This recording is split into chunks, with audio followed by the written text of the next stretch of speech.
Kita akan jelaskan dari ayat yang kemarin kita bahas tentang perdebatan orang-orang Nasrani dan juga orang-orang Yahudi. Kata para ulama ketika bicara soal ayat itu, ulama tafsir mengatakan waqad ishtamalat hadhil ayat ala nahi anil mahajati wal mujadalati bighairi ilmin. Ayat ini maksudnya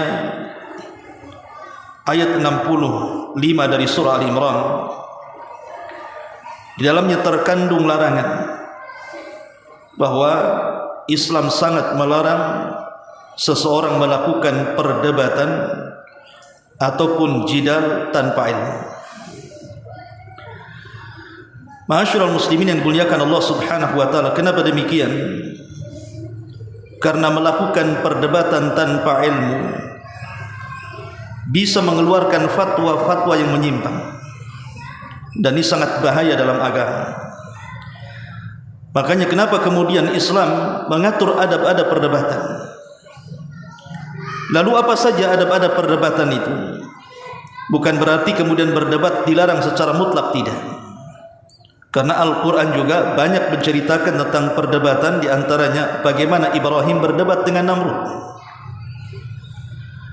Tetapi ada poin-poin yang penting ketika kita berdebat, karena ini salah satu penyakit para talabatul ilmi, terutama orang-orang yang baru hijrah, orang-orang yang baru mengaji. Sementara ilmu pengetahuan mereka terbatas, baik soal akidah, soal ibadah, soal fikih dan yang lainnya. Terkadang mereka bisa berdebat dan bisa menyalahkan orang. Dan lebih parah lagi, terkadang berdebat di medsos pula, lawannya tidak jelas. Tapi di situ terkadang ada sebagian orang yang kotor lisannya kemudian mencaci maki di medsos itu. Ma'asyiral muslimin yang dimuliakan Allah Subhanahu wa taala.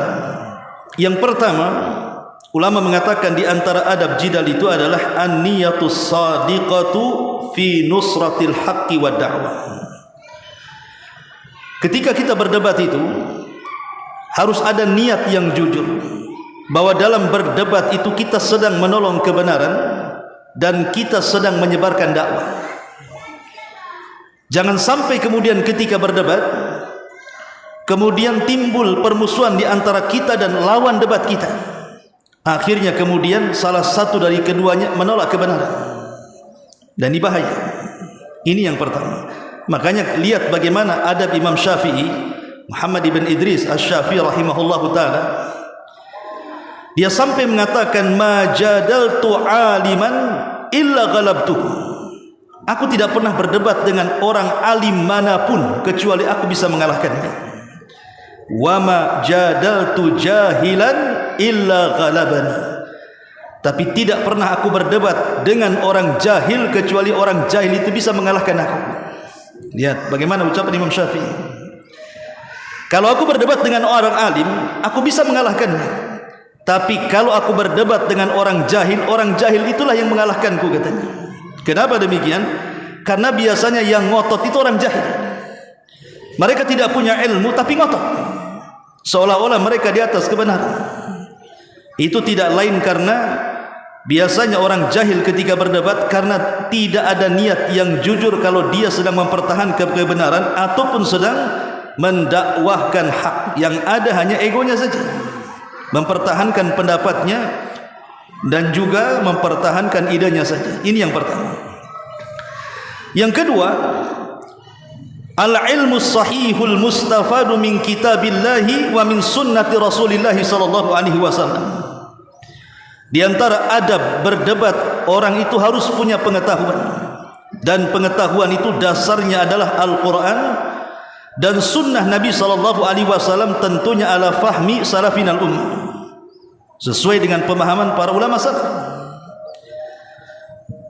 Kalau orang kemudian berdebat dengan ilmu, ikhwan, pasti orang itu akan mendapatkan istifadah dari orang yang berdebat. Pamannya, saya ingin berdebat dengan antum. Saya ingin bahwa ketika terjadi perdebatan itu, saya ingin dapat ilmu yang saya tidak ketahui kecuali dari lawan debatnya. Makanya Imam Syafi'i rahimahullahu ta'ala, apabila dia melakukan perdebatan, maka dia selalu berdoa kepada Allah subhanahu wa ta'ala agar yang dimenangkan itu adalah lawan debatnya. Sebab kalau dia menang, dia tidak dapat istifadah, mengambil faedah dari ilmu yang sedang diperdebatkan.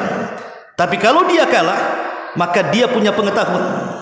Contoh umpamanya, Imam Syafi'i rahimahullahu ta'ala satu hari berdebat dengan seorang alim namanya Abu Ubaidah Al-Qasim ibn Sallam. Ketika itu berdua Imam Syafi'i dan Abu Ubaidah ini memperdebatkan soal kalimat Al-Qur'u dalam masalah talak, di mana Allah Subhanahu wa taala berfirman, wal mutallaqatu yatarabbasna bi anfusihinna thalathata quru. Dan orang-orang atau wanita-wanita yang diceraikan, wanita-wanita yang ditalak, dan dia wanita haid, maka masa iddahnya adalah 3 quru. Apa maksudnya 3 quru? Kalimat quru ini menjadi perdebatan para ulama. Ada yang mengatakan maknanya haid, ada yang mengatakan tuhrun minal haid. Maksudnya kalau ada seorang wanita diceraikan, maka dia tidak boleh menikah lagi sampai dihabiskan masa iddahnya. Dan masa iddahnya ada yang mengatakan dengan 3 kali haid. Dalam pendapat yang lain suci dari 3 kali haid. Lah Imam Syafi'i rahimahullahu ta'ala berpendapat Al-Qur'u itu adalah haid, sementara Abu Ubaidah Ibn Sallam, Abu Ubaidah Al-Qasim Ibn Sallam ini berpendapat bahwa Al-Qur'u itu adalah bersih dari haid. Maknanya kalau qur'u itu bersih dari haid berarti ada tambahan hari. Kalau haid umpamanya 5 hari, berarti kalau bersih dari haid bisa 6 sampai 7 hari. Berdebatlah dua orang ini, Imam Syafi'i dan Abu Ubaidah ini, dengan perdebatan yang sangat sengit, disaksikan murid-muridnya. Cuman luar biasa, di akhir dari perdebatan ini, tiba-tiba kemudian Imam Syafi'i rahimahullahu ta'ala mengambil pendapat Abu Ubaidah Al-Qasim ibn Sallam, dan Abu Ubaidah ibn Qasim As-Salam justru mengambil pendapat Imam Syafi'i. Dibalik malah. Coba bayangkan. Lah itu debat benar namanya, dapat istifadah di sini kan. Jadi justru tukar-tukar pendapat, ujung-ujungnya itu tukar-tukar pendapat.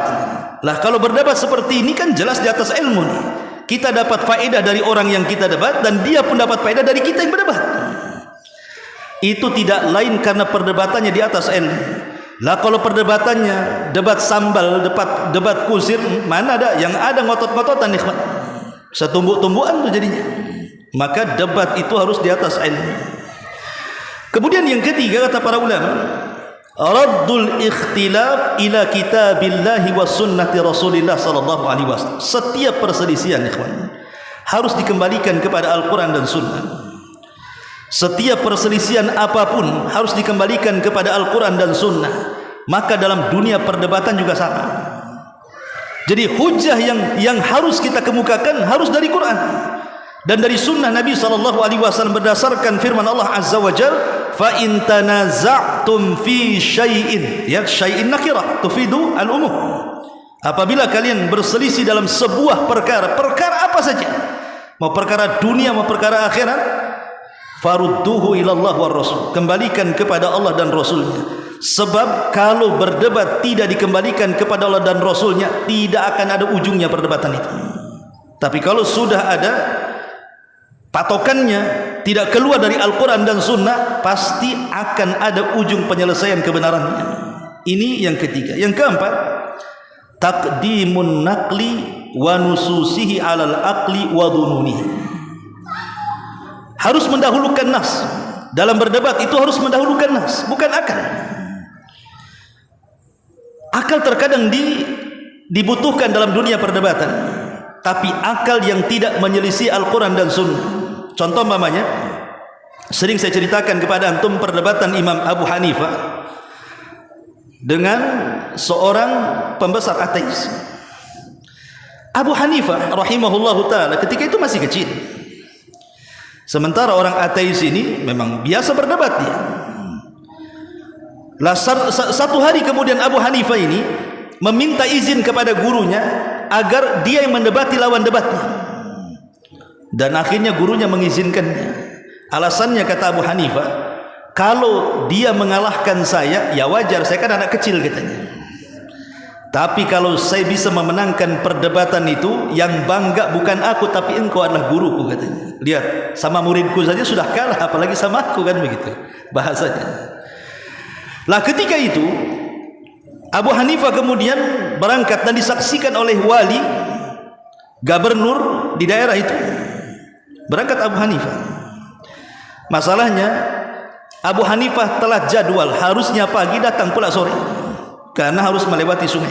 Sebenarnya Abu Hanifah bisa saja datang cepat gitu kan, tapi Abu Hanifah ada skenario lain untuk berdebat. Ketika kemudian manusia sudah berkumpul, Abu Hanifah ketemu dengan orang ateis ini. Orang ateis ini kan mengingkari ketuhanan, PKI bahasa kitanya. Tidak ada Tuhan. Bagi mereka hidup dan mati itu hanya waktu saja, atau Al-Quran menyebutnya dahriyun namanya.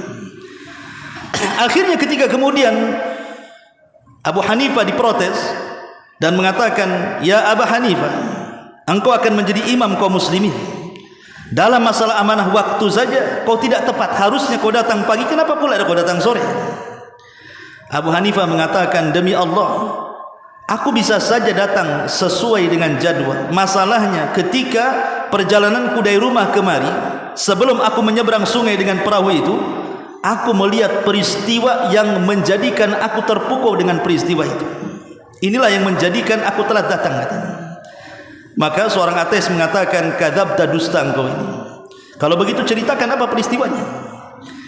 Maka Abu Hanifah menceritakan begini, bahwa di pinggir sungai itu ada pohon. Aku saksikan pohon itu, tiba-tiba pohon itu tumbang sendiri. Setelah tumbang sendiri, terpotong-potong sendiri. Setelah terpotong-potong sendiri, terserut sendiri. Setelah terserut sendiri, terpasang jadi perahu sendiri. Tiba-tiba aku naik di atas perahu, perahu di jalan sendiri sampai ke ujung katanya. Apa kata orang ateis ini? Engkau ini dusta di atas dusta. Mana ada pohon yang tumbang sendiri, terpotong-potong sendiri, terserut sendiri, tiba-tiba terpasang jadi perahu sendiri dan jalan sendiri katanya. Kadzabta, dusta engkau katanya. Sebenarnya Abu Hanifah ingin mengatakan, ini belum berdebat, ini baru muqaddimah. Dia sudah mematahkan hujahnya orang ateis. Kenapa? Kalau pohon saja tidak mungkin tumbang kecuali ada yang lumbang, tidak mungkin terpotong kecuali ada yang motong-motong, tidak mungkin terserut kecuali ada yang menyerut, tidak mungkin jadi kapal kecuali ada yang buat, tidak mungkin jalan sendiri kecuali ada kodanya. Macam mana alam semesta? Tidak mungkin kemudian langit bumi tidak ada yang mengatur, ujung-ujung ada begitu, mustahil. Pasti di sana ada sang pencipta, Allah Subhanahu wa taala. Lah Abu Hanifah memang orang yang paling cerdas akalnya, maka disebut ashabur ra'i namanya, ulama yang punya pengetahuan akal yang luar biasa. Lah akal yang seperti ini tidak ada masalah, karena tidak keluar daripada koridor nas Al-Quran dan Sunnah. Tetapi maksudnya kalau dalam berdebat itu menggunakan akal-akalan, keluar daripada nas dan konteks Al-Quran dan Sunnah, inilah yang dilarang. Makanya tadi perlu dengan ilmu. Ini yang keempat. Yang kelima, at-tahalli bi akhlaqil islamiyyatil aliyati asna'al jidal minal qaulil muhadzab wa ihtiramul akharin. Harus ada akhlak dalam berdebat itu. Kadang orang berdebat itu, kalau seandainya lawan debatnya tidak menerima pendapat kita, langsung kita tuduh bahwa engkau ini tidak mau menerima kebenaran. Kok bisa kalau langsung ngomong begitu? Kan ada itu orang tuh, kalau berdebat orang itu tidak menerima pendapat kita, langsung kita tuduh orang ini tidak mau kebenaran katanya. Ikhwan, ini tidak berakhlak orang seperti ini. Kenapa kita menuduh seperti itu? Seolah-olah kita paling benar. Tidak demikian. Boleh jadi kemudian dia tidak menerima pendapat kita karena mungkin penjelasan kita tidak memuaskan kepada dia, atau mungkin ada syubhat di kepalanya. Tidak mungkin kita langsung, oh orang itu sombong, tidak mau menerima kebenaran. Boleh jadi kita yang berdebat tidak pandai menjelaskan dalil kepada dia, karena bukan hanya sampai dalil, harus ada fahmu adillah juga. Harus dipahamkan dalil itu sampai syubhatnya keluar. Ma'asyiral muslimin yang dimuliakan Allah Azza wa Jalla, maka tidak boleh kita langsung menuduh seperti itu, mengatakan orang ini menolak kebenaran. Boleh jadi kita yang tak pandai menyampaikan, karena harus betul-betul hilangkan syubhatnya. Di zaman Umar bin Khattab radhiyallahu anhu Amirul Mukminin, ada seorang laki-laki dari Syam. Laki-laki ini suka menabrak-nabrakan satu ayat mutasyabihat dengan ayat yang lainnya. Pokoknya orang itu dibuat bingung, ditabrak-tabrakan satu ayat dengan ayat yang lainnya. Datang dia ke Madinah. Tiba-tiba kemudian masuk ke pasar. Akhirnya kemudian heboh di pasar itu. Dia berdebat dengan orang pasar, kemudian ditabrak-tabrakan ayat satu dengan yang lainnya, seolah-olah bertentangan. Ya karena yang dilawan orang awam, ya akhirnya terjadilah kebingungan. Sampailah perkara ini kepada Umar bin Khattab radhiyallahu anhu. Maka dipanggillah orang ini di hadapan Umar. Kemudian kata Umar bin Khattab, apa yang anda maksudkan? Kenapa anda bertanya kepada orang jahil? Tanya kepada orang alim. Kemudian Umar mengatakan, ayat yang mana yang bertentangan? Akhirnya kemudian disebutkan ayat ini bertentangan dengan ayat itu, ayat ini bertentangan dengan ayat itu. Beberapa masail dia kemukakan di hadapan Amirul Mukminin. Umar ini cerdas. Akhirnya oleh Umar diluruskan bahwa tidak ada ayat yang bertentangan satu dengan yang lainnya. Sebab lau kanat min indi ghairillah lawajadu fihi ikhtilafan katsira. Kalau Quran itu bukan datang dari Allah, pasti akan banyak perbedaan di dalamnya. Quran ini datang dari Allah, tidak mungkin satu dengan ini bercanggah. Maka Umar menjelaskan dengan sejelas-jelasnya. Akhirnya dia terdiam. Kemudian Umar bin Khattab radhiyallahu anhu, masih ada syubhat lagi di kepalamu katanya.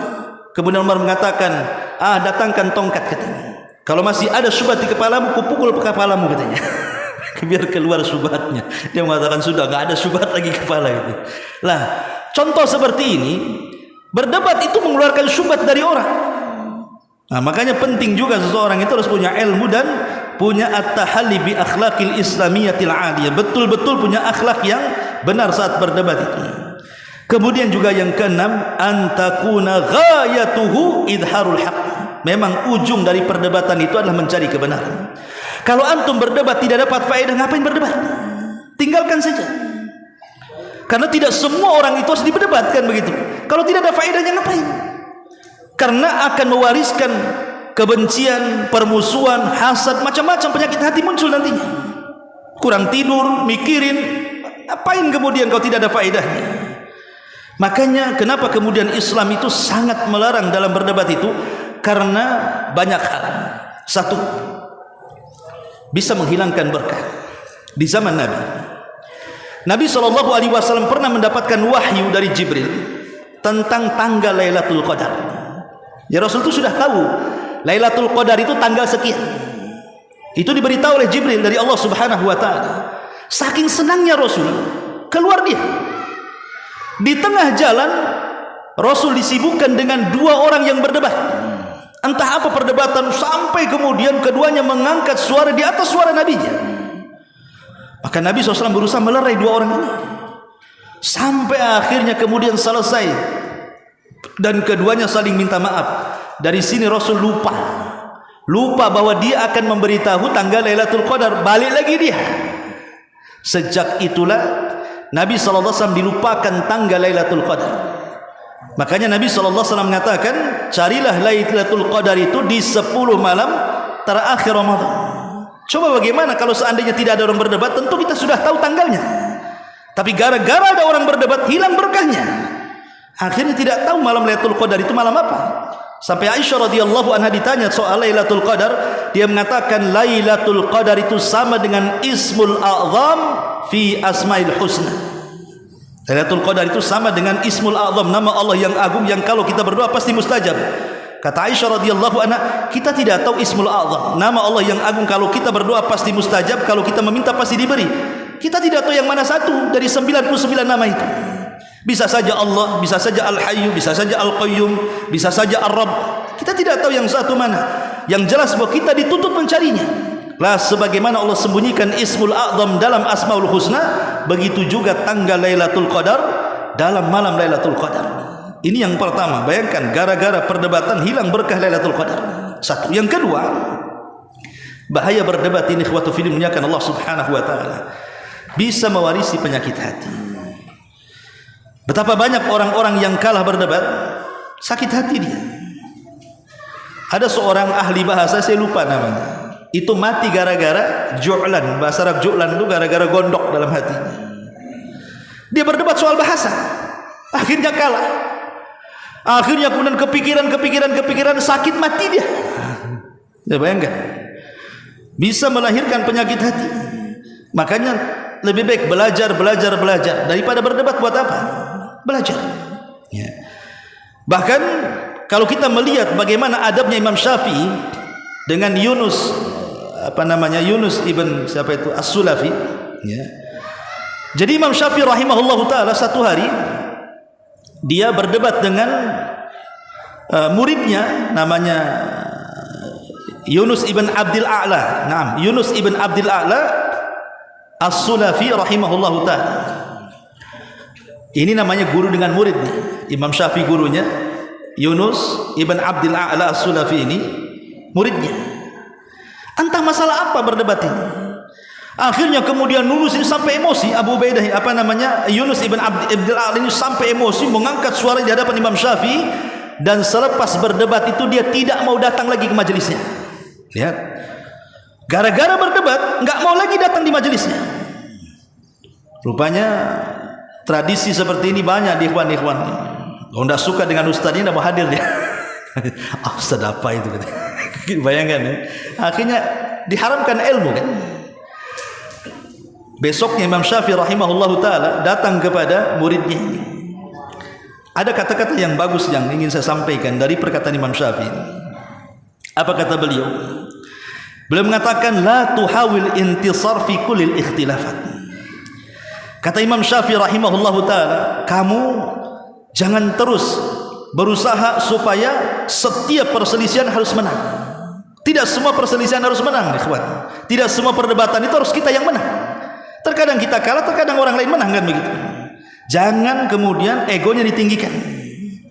Fa ahyanan, terkadang kasbul qulub aula min kasbil mawaqif.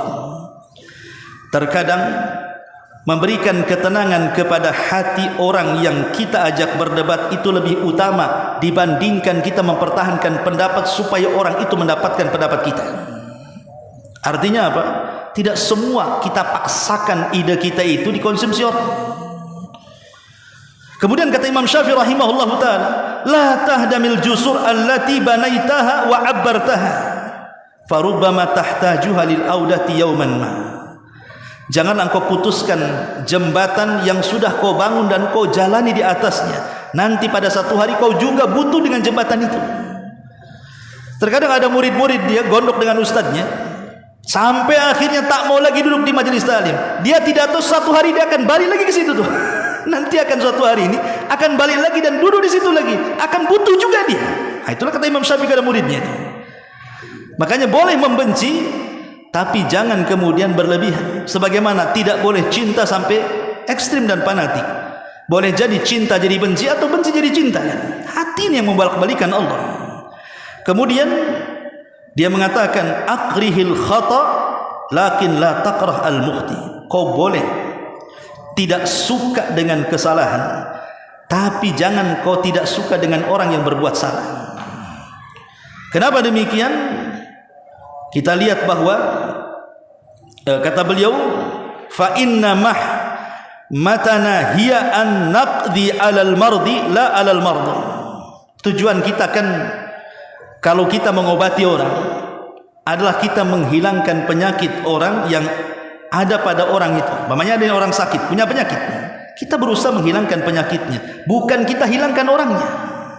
Kalau kita hilangkan orangnya mati kan itu ya. Kita menghilangkan penyakitnya bukan orangnya. Terkadang kita benci sama orang itu, luar biasa benci sama orang. Ingat ikhwan, ainul ghadab, mata orang yang marah dan benci itu semuanya jelek di mata dia, walaupun ada segudang kebaikan. Tetapi ainur ridha, mata orang yang cinta, walaupun dia segudang kesalahan, dia dianggapnya baik saja. Begitulah mata manusia itu. Kadang-kadang satu kesalahan, semua kebaikan hilang. Tapi kalau sudah mata cinta, sebenarnya dia banyak salahnya, kebaikannya sedikit. Itu pula yang dibangga-banggakannya. Maka itulah bagaimana Imam Syafi'i rahimahullah ta'ala mengajarkan kepada kita akhlak dalam berdebat di sini. Inilah diantara faedah yang kemarin lupa saya jelaskan. Wallahu ta'ala alam. Subhanaka wa bihamdika asyhadu an la ilaha illa anta astaghfiruka wa atubu ilaik. Allahu ta'ala alam. Assalamualaikum warahmatullahi wabarakatuh.